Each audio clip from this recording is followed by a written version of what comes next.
13h à Kinshasa, Madame, Monsieur, bonjour et merci de nous rejoindre dans cette livraison de l'actualité dont voici le sommaire. Le projet de construction qui port en eau profonde de Banana évolue normalement. La première ministre Judith Suminwa-Tuluka a eu des discussions avec les dirigeants de DP World à Dubaï aux Émirats Arabes Unis qui se sont engagés à livrer ce port dès 2026. Le monde célèbre le 4 avril de chaque année la journée internationale de lutte anti-mine. En République démocratique du Congo, la vice-ministre de l'Intérieur a sensibilisé la population sur le danger que présentent les engins explosifs improvisés en cette période où le pays fait face à la guerre d'agression. Sachez également qu'un aérodrome moderne est en pleine construction au centre pilote de Kanyama-Kassese. Le commandant de service national veut rendre ce site une destination touristique en République démocratique du Congo. C'est à suivre dans ce journal. Une fois de plus, bonjour et merci d'être avec nous. Dans le souci de la transparence et de la bonne gouvernance, le député national Alfred Dibandi monte au créneau. Il interpelle le directeur général du service géologique national du Congo sur la gestion des ressources humaines et du parc automobile. Deux initiatives parlementaires distinctes mais motivées par la volonté de réhabiliter cette contrée. On en parle avec Annie Balaka.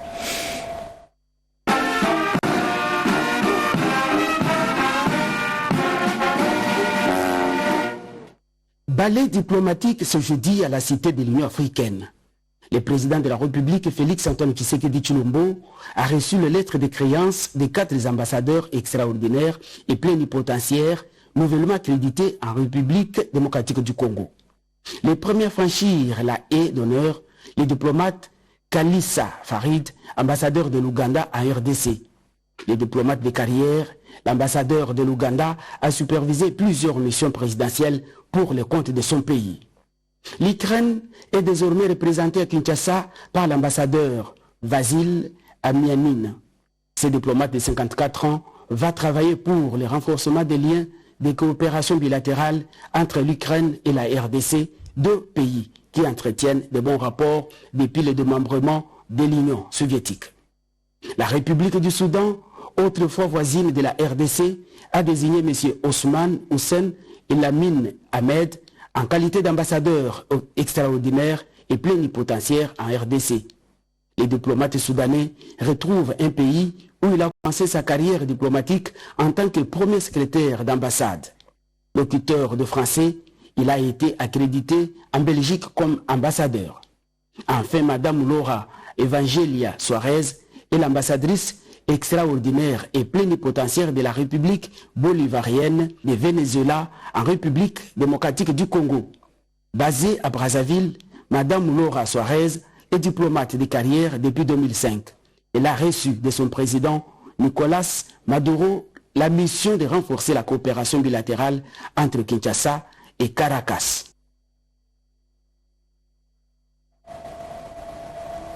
Vous l'avez suivi, ce journal a démarré par des ballets diplomatiques à la Cité de l'Union africaine. Nous allons poursuivre ce journal dans le souci de transparence et de bonne gouvernance. Le député national Alfred Dibandi Nzondomio monte au créneau. Il interpelle le directeur général du service géologique national du Congo sur la gestion des ressources humaines et du parc automobile. Deux initiatives parlementaires distinctes mais motivées par une volonté de redevabilité. Annie Balaka. L'Assemblée nationale s'apprête à ouvrir un débat houleux sur la gestion des fonds publics au sein du fonds minier pour les générations futures. À l'origine de cette interpellation, une question orale avec débat initié par l'honorable député Alfred Dibandi Nzondomio, élu de Libenge. Les documents officiels transmis au directeur général du FOMIN fait état des paiements importants effectués sans autorisation préalable de l'autorité de tutelle en violation de la législation en vigueur. Pourtant, dans le cadre d'un contrat lié à la construction construction du futur siège du FOMIN, plus de 16 millions de dollars américains ont été versés à la société Hongfeng Sarl via 2 ordres de paiement datés de 13 et 28 février 2025. Les FOMIN auraient également réglé une somme supplémentaire de 1 200 000 dollars américains à la société Taprinella, toujours sans respecter les procédures légales. Le président de la République, avec son intelligence stratégique, a bien voulu tisser un partenariat de sécurité contre les mines avec les États-Unis d'Amérique. Et ce partenariat ne pourrait porter de fruits que si nous, en tant que parlementaires, dépositaires du pouvoir de contrôle des finances publiques suprême, jouons notre partition utile pour renforcer la bonne gouvernance et la transparence dans la gestion des affaires publiques. L'honorable Alfred Dibondi a également interpellé le directeur général du service géologique national du Congo sur des questions cruciales liées à la gestion des ressources humaines et du charroi automobile de cet établissement public. En déposant sa question écrite auprès du secrétariat de l'Assemblée nationale, le député de Libengue insiste sur l'importance de la transparence et de la bonne gouvernance dans les processus de gestion de cet organisme. Et puis, parlons de cette présentation de la proposition de loi sur la sécurité alimentaire qui se trouve déjà inscrite au calendrier de la session de mars à l'Assemblée nationale. Cette loi a fait l'objet des discussions à l'atelier organisé par le Programme national de nutrition Pro-Namut. Il était question de faire la lumière sur son contenu. David Mobenga nous en parle. La proposition de loi sur la sécurité alimentaire en République démocratique du Congo figure déjà au calendrier de la session ordinaire de mars de l'Assemblée nationale. Les 2 députés nationaux, Alexandre Kambale Mouhacha et Tade Katembo Kambere, auteurs de cette proposition de loi, ont présenté celle-ci au cours de l'atelier organisé par le Programme national de nutrition Pronanut en sigle, représenté à ces travaux par Bruno Bidamba, le directeur de cette structure. Les malnutris en RDC sont vraiment nombreux et c'est vraiment un fléau dans notre pays. C'est une loi qui relève de la politique générale du pays par rapport aux engagements du président de la République, ceci dans le cadre de la lutte contre la malnutrition au niveau de notre pays. À l'ouverture de cet atelier, le conseiller du chef de l'État au Collège Santé et Bien-être, Paki Palata Kuchenja, a présenté un tableau alarmant de la sécurité alimentaire en République démocratique du Congo. Près de 6 millions d'enfants de moins de 5 ans souffrent de la malnutrition globale et 11,2 millions souffrent de la malnutrition chronique. L'objectif de cet atelier est de dévoiler le contenu de cette proposition de loi aux délégués des parties prenantes. Je vous le disais à l'entame de ce journal, la première ministre Judith Suminwa Tuluka s'est rendue à Dubaï, aux Émirats Arabes Unis, pour rencontrer les dirigeants de DP World, 3e plus grand opérateur portuaire mondial. Ce rendez-vous important visait à débloquer la situation du port en eau profonde de Banana, un projet stratégique pour la République démocratique du Congo. Il faut dire que DP World s'engage à livrer ce port en eau profonde de Banana en 2026, nous dit Chimène Dondo et Pompomba dans ce reportage. La situation du port en eau profonde de Banana au cœur des discussions entre la chef du gouvernement congolais, Judith Suminwa Tuluka, et le PDG de DP World, 3e plus grand opérateur portuaire mondial.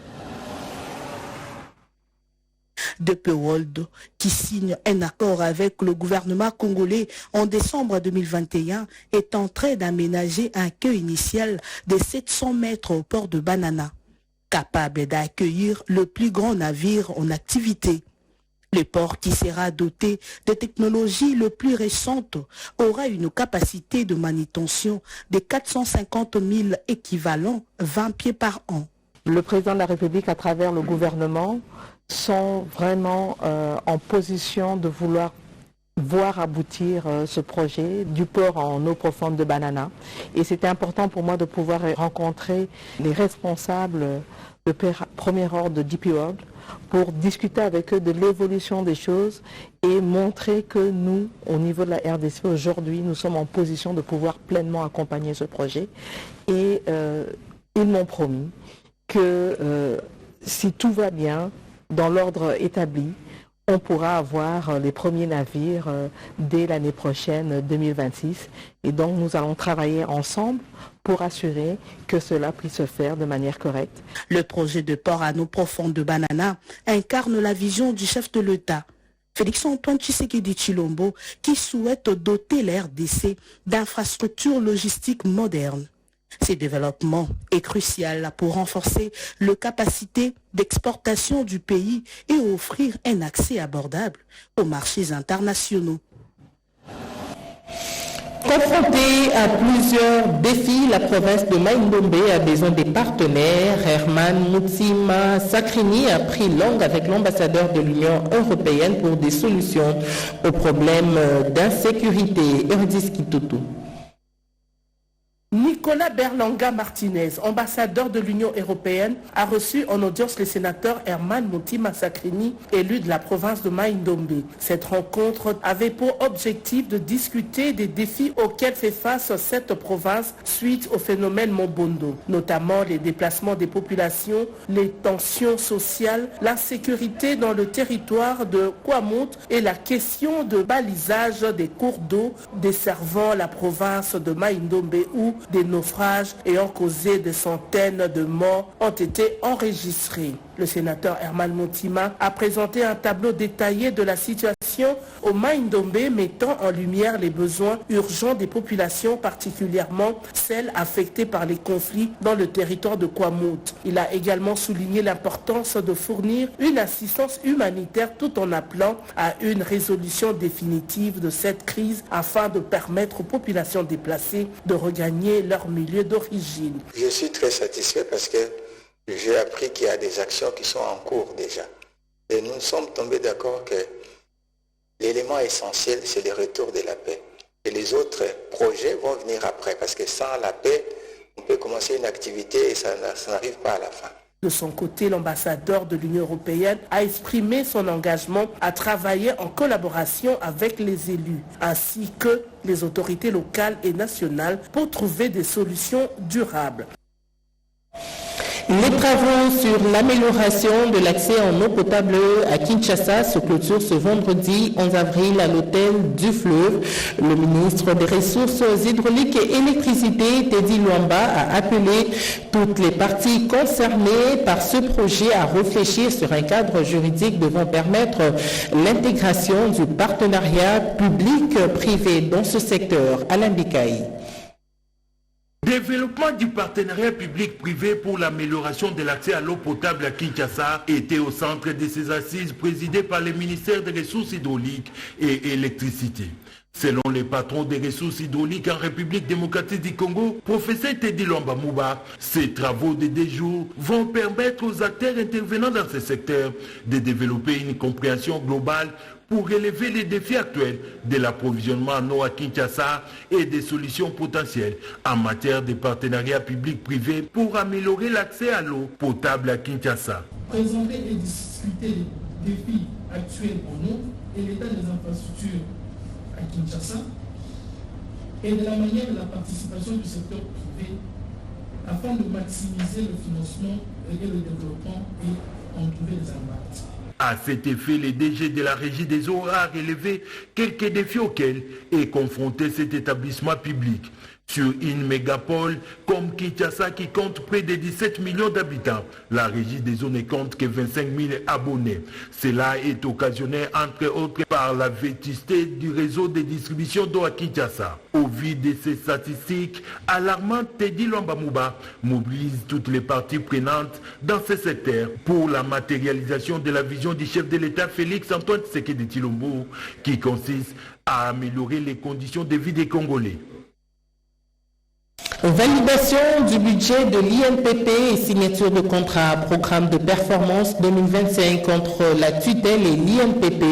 Il en a été question au siège de l'INPP Kinshasa. Le ministre de l'Emploi et Travail, Ephraim Akwaka Nametou, vise l'amélioration des ressources et garantie des résultats tangibles. Jojo Ndibou. Les agents et cadres de l'INPP sont appelés à faire preuve de créativité pour la mise en œuvre du contrat de performance. Cette cérémonie présidée par le ministre de l'Emploi et Travail, Ephraim Akakwa Nametou, axée sur la signature du contrat programme de performance 2025. Le directeur général de l'INPP, Godefroy Stanislas, a fait savoir que l'INPP place désormais la qualité et la performance au cœur de son action. Au-delà des efforts constants dans la gestion technique, administrative et financière, nous plaçons désormais la qualité et la performance au cœur de notre action. L'objectif étant clair, former davantage, former mieux, répondre aux attentes des entreprises et de la société congolaise.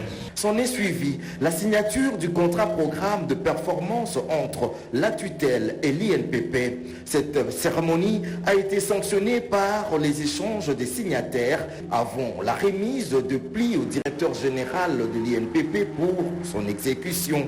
Le ministre de l'Emploi et du Travail a rappelé le devoir de transparence dans la gestion de la chose publique de l'État. La culture de la performance renforce notre engagement partagé visant non seulement à améliorer la gestion des ressources, mais aussi à garantir le résultat tangible et mesurable dans la réalisation de nos missions respectives et priorités gouvernementales. Déjà, il est prévu au mois de juillet prochain l'évaluation de l'évolution du dit contrat entre l'INPP et le gouvernement de la République. International pour la sensibilisation aux problèmes des mines et l'assistance à la lutte anti-mine, célébrée le 4 avril de chaque année. Eh bien, cette journée vise à attirer l'attention sur le danger des mines et le reste explosif de guerre. À Kinshasa, en République démocratique du Congo, la vice-ministre de l'Intérieur, Eugénie Tchela, a interpellé la population sur le danger que représentent les engins explosifs improvisés en cette période où le pays fait face est victime à la guerre d'agression à l'Aïdise. Bobo Anan Mokondi pour le reportage. En République démocratique du Congo, la cérémonie officielle marquant la journée internationale des sensibilisations contre les mines antipersonnelles et assistance aux victimes a été présidée par la vice-ministre de l'Intérieur, Sécurité et Décentralisation dans la salle Virunga. Cette journée permet de sensibiliser la population sur le danger qui représentent les engins explosifs, y compris la nouvelle menace actuelle des engins explosifs improvisés. Un avenir sûr commence ici par la prise de conscience, l'éducation, la mobilisation collective contre le reste explosif des guerres. Et restons déterminés à poursuivre notre mission malgré les défis pour que chaque citoyen vive dans un pays débarrassé des pièges mortels de la guerre. En présence des agents et cadres du Centre congolais de lutte anti-mine, Eugénie Tchela a annoncé que la République démocratique du Congo a déjà enregistré des résultats concrets en ce qui concerne le déploiement de ces engins mortels dans plusieurs zones afin d'offrir un monde plus sûr aux communautés. À travers le Centre congolais de lutte anti-mine et avec le soutien de tous les partenaires, elle œuvre à la dépollution de ces zones afin de permettre aux populations affectées de retrouver un environnement sûr et propice au développement. Le gouvernement de la République, par l'entremise du Centre congolais de lutte anti-mine, a rassuré quant à la prise en charge des victimes de ces engins meurtriers en explorant la possibilité de créer un fonds d'assistance en leur faveur. Un aérodrome moderne est en pleine construction au centre pilote de Kanyama-Kasese. Le commandant du service national, le lieutenant-général Jean-Pierre Kasongo-Kabouik, veut ainsi rendre le centre pilote de Kanyama-Kasese un site de destination touristique de la République démocratique du Congo. On en parle dans ce reportage de Cédric Keninambo. Kasese, un vaste chantier à ciel ouvert. Kasese, c'est aussi l'air frais de la modernité qui souffle dans chaque coin et recoin. Dès l'arrivée à l'aérodrome général d'armée Denis Kaloumé, nom du premier commandant du service national, l'on peut se faire une idée des ambitions affichées. Du salon présidentiel au salon d'accueil, tout a été fait dans les règles de l'art. Et dans le même environnement, un centre hospitalier moderne force déjà l'admiration. Le lieutenant général, commandant du service national, Jean-Pierre Kasongo-Kabouik, souligne l'importance de cet ouvrage. Nous voudrions donner la chance à ceux de nos compatriotes qui servent sous le drapeau, qui ont été blessés sur le champ de bataille. D'autres, on pourra les amener ici. Nous les soignons et après leurs soins, nous les réinsérons. Quelqu'un qui a été blessé, qui ne se dise pas que je me suis sacrifié pour la nation et après la nation m'a abandonné. Et que je sois abandonné. Non loin de cette structure sanitaire trône une école construite en amont par les bâtisseurs pour les élèves de ces coins du pays. Ces bâtisseurs et bâtisseuses à l'œuvre dessinent déjà ce que sera Mandala City.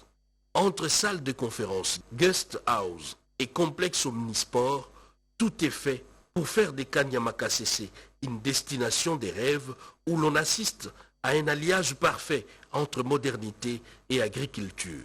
L'idée c'est que Kanyama-Kasese soit un lieu qui attire les gens qui veulent se lancer dans l'agriculture, dans l'élevage, dans l'encadrement des jeunes, qui veulent s'inspirer ou qui veulent venir pour l'échange d'expériences. En redynamisant le service national, le commandant suprême des forces armées, Félix-Antoine Tshisekedi, vient de réveiller la capacité de l'homme congolais et à transformer son environnement immédiat. La voie ferrée Kinshasa-Matadi est coupée sur la section Kimwenza, Kingantoko et Kasangulu avec les catastrophes naturelles causées par les pluies du week-end dernier. L'ampleur des dégâts nécessite une intervention de grande envergure du gouvernement de la République pour sauver l'économie du pays et la vie de la population. Rodépanda. Les pluies de vendredi 4 et samedi 5 avril dernier qui ont endommagé la route nationale numéro 1 dans le Congo central, entraînant ainsi des événements tragiques avec d'énormes dégâts humains et matériels. Cette catastrophe n'a pas épargné la voie ferrée sur la ligne Kinshasa-Matadi. Plusieurs endroits endommagés, notamment sur la section Kimwenza, Kinganto et Kasangulu, au PK 322, 326, 328 et 329. L'ampleur de la situation dépasse donc les capacités d'intervention du comité de gestion de l'ONATRA dirigé par le DG Martin Lukusa aux côtés du DGA Gabin Lulendo et le PCA Mathieu Mananga qui se démènent tant soit peu avec l'accompagnement du gouvernement à travers la redevance logistique terrestre. Pour l'instant, le chemin de fer est coupé. Les dégâts sur ces réseaux nécessitent une intervention de grande envergure immédiate en mode d'urgence avec l'appui du gouvernement de la République. Autant les travaux de réhabilitation de la route Matadi s'activent, autant la voie ferrée devrait toucher aussi l'attention et la bienveillance du gouvernement et des autorités compétentes en urgence pour sauver le trafic. Un axe extrêmement vital pour les transports des biens et des personnes jouant un rôle crucial dans l'économie du pays. Cette voie ferrée de l'ONATRA permet non seulement de désenclaver les régions, mais aussi facilite les échanges commerciaux avec amélioration sensible de la mobilité des Congolais. La détérioration de cette infrastructure compromet gravement la capacité de l'ONATRA à assurer ces services essentiels. Les chemins de fer en état de défection, aujourd'hui, le manque à gagner est énorme pour l'économie du pays. La vétusté de ces infrastructures ferroviaires âgées de plus d'un siècle oblige les ouvrages à céder. À cela s'ajoutent les constructions anarchiques qui occupent les emprises du réseau ferroviaire qui en est une autre cause. L'éradication des érosions dans le secteur Luilou reste le cheval de bataille de la chef de cette entité, Betty Kiando, qui a initié les travaux anti-érosifs. La population du quartier Moussompo peut désormais dormir sans crainte. Reportage. Une bonne partie du quartier Moussompo village, derrière l'église méthodiste unie, faisait face à une tête d'érosion monstre. Cette catastrophe naturelle a non seulement emporté des maisons, mais aussi des vies humaines. Touchée par cette situation inquiétante, Betty Kiando Katoke, chef des secteurs Lumu, a pris la résolution d'initier les travaux de grande envergure pour sauver des vies et les maisons d'habitation. Après quelques mois de travaux, sur cet endroit où il y avait cette tête d'érosion qui avait une hauteur de 35 mètres, une largeur de 45 mètres et une longueur totale de 2,35 km, tout est aplani et stabilisé.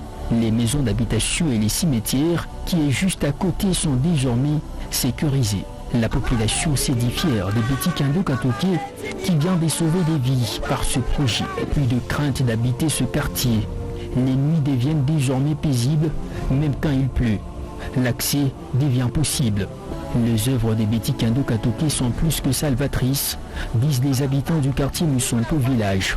La bravoure de la chef des secteurs Lumu est louée par cette population qui remercie également le chef de l'État Félix Tshisekedi d'avoir placé Betty Kiando Katoke à la tête de cette entité territoriale décentralisée. Ces travaux de remblissage seront suivis par la construction des collecteurs des eaux des pluies pour la sécurisation de la partie stabilisée. Par ces différents projets d'intérêt communautaire, Betty Kiando Katoke apporte sourire à ses administrés longtemps vécus dans des détresses. La chef des secteurs Luilou s'inspire du leadership féminin de Fifi Masuka Saini, imprimé à la tête du Lualaba. L'autorité de régulation et contrôle avec la couverture santé universelle de la maternité gratuite a enregistré les avancées significatives de la maternité gratuite en RDC. C'était au cours d'une conférence animée par les experts de cette structure. Renette Koulonda, Rodépanda. C'est dans la salle Père Henri de la Culture, dans la commune de la Gombe, que l'autorité de régulation et contrôle de la couverture santé universelle vient d'organiser une journée de réflexion avec le thème « La femme au cœur de la couverture santé universelle, saut de l'engagement et de la promotion de la santé maternelle en RDC », a dévoilé le directeur général de l'autorité de régulation et contrôle ARC-CSU. Le directeur Hugues Fariala a parlé du système de santé qui est la couverture santé universelle officiellement lancée par le chef de l'État, Félix Antoine Tshisekedi. Il sera suivi par le docteur Polydor Kabila, coordonnateur du Conseil national de la couverture santé universelle, qui a présenté le bien fondé de cette vision en déplorant la guerre injuste du côté de l'Est du pays. Les femmes et enfants sont premières victimes. Il a révélé le prochain paquet qui sera pour les militaires et les policiers. Il faut signaler que le ministre de la Santé publique a été représenté dans cette activité et du président du conseil d'administration de l'ARC-CSU, le docteur Guilain Goui. Deux panélistes de renom ont défilé sur la tribune pour partager leurs réflexions sur les thématiques liées à la place et l'intégration de la femme congolaise dans la couverture santé universelle. Le professeur Sikoulissi, moi, Céline, une des oratrices, nous résume les grandes lignes. Ce que nous pouvons retenir de cette grande journée peut se résumer en même les avancées de la gratuité de l'accouchement, ou les avancées de la CSU.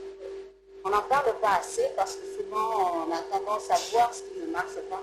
Et il en valait quand même la peine qu'aujourd'hui on puisse parler de ce qu'on a déjà réalisé. C'est peut-être pas grand-chose comme on peut le penser, mais on ne s'imagine pas ce que ça peut avoir comme retombée sur le plan du développement. C'est un processus, c'est progressif, on l'a dit. On ne pourra jamais apporter des réformes en un seul jour.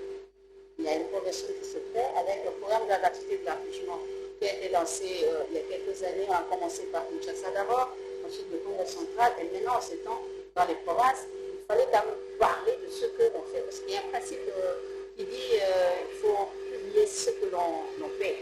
On publie, le gouvernement dépense énormément de moyens pour la gratuité de la maternité, pour l'amélioration de la couverture santé universelle, la mise en œuvre.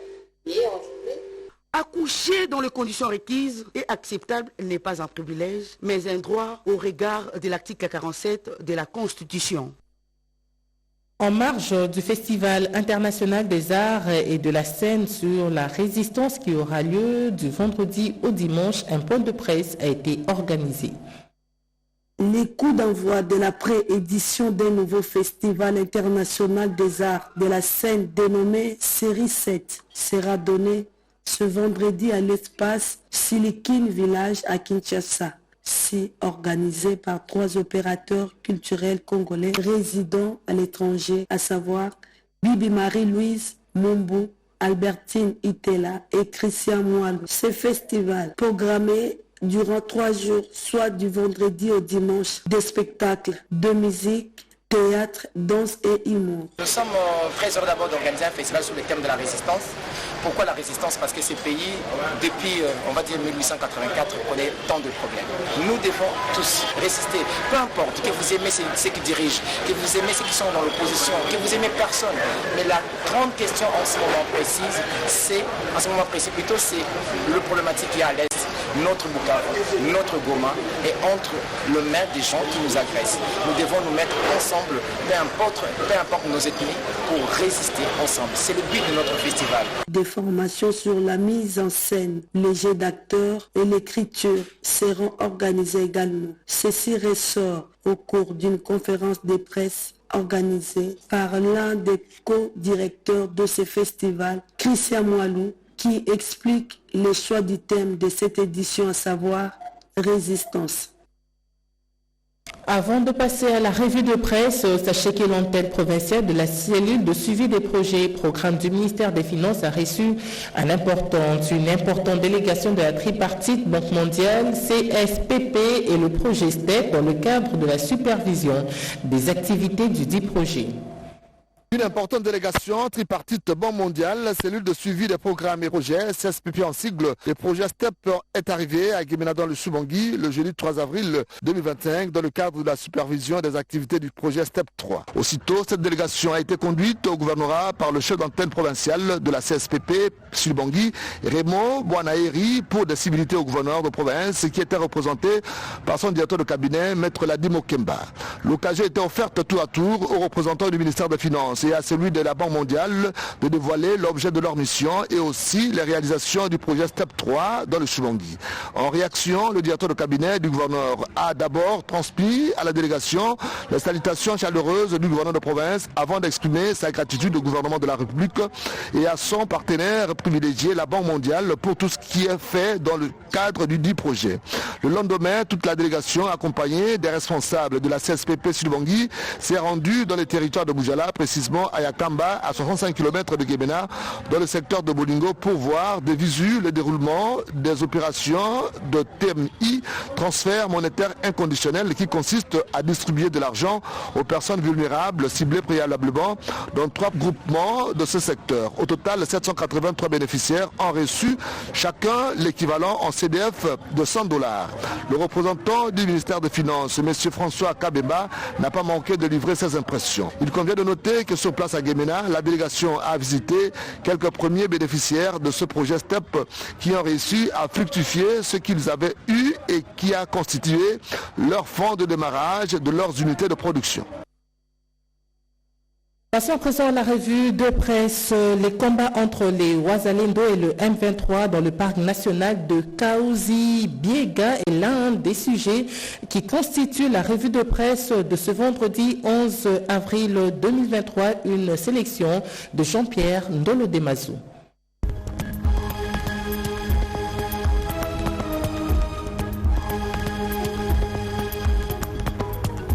Bienvenue mesdames, messieurs à cette revue de presse du vendredi 11 avril 2025. Affrontement en cours au parc national de Kahuzi-Biega, Wazalendo contre M23 annonce le quotidien. Au cœur de la province du Sud Kivu, le parc national de Kahuzi-Biega est le théâtre de combats violents opposant les forces Wazalendo au M23.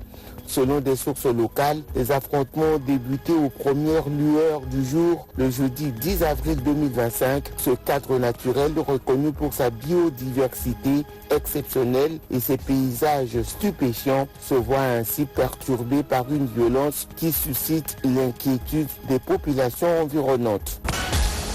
Polio au Tanganyika, plus de 240 enfants atteints d'infirmités graves, note Forum des As. Le ministre provincial de la Santé du Tanganyika a révélé qu'au total, 247 enfants sont paralysés et privés définitivement de la mobilité normale à cause de la poliomyélite. Selon le ministre provincial de la Santé, Benoît Malumbi, ces statistiques sont une compilation des cas enregistrés depuis 2017 à ce jour. Après la pluie du 4 au 5 avril, Kinshasa-Matadi, la voie ferrée paralysée, constate le phare. Au-delà des pertes en vies humaines et des dégâts matériels enregistrés après le passage en furie des eaux des pluies du vendredi 4 au samedi 5 avril dernier sur la ville de Kinshasa, le désastre sur la voie ferrée de l'Onatra est incalculable. L'unique voie ferroviaire exploitée par cette entreprise du portefeuille de l'État congolais nécessite l'intervention urgente du gouvernement. Votre club, l'entraîneur Youssouf Dabo s'en va. Bruno Ferry reprend le tablier. Titre Congo Nouveau. C'est officiel. Le technicien sénégalais Youssouf Dabo n'est plus entraîneur principal de l'ASV Club de Kinshasa. L'annonce a été faite le jeudi 10 avril, indiquant une résiliation à l'amiable du contrat liant les deux parties. Son remplaçant, c'est le technicien français Bruno Ferry qui assumait les fonctions d'entraîneur adjoint. Ce journal est terminé. Nous vous disons merci de nous avoir suivis. L'information continue sur nos antennes en France.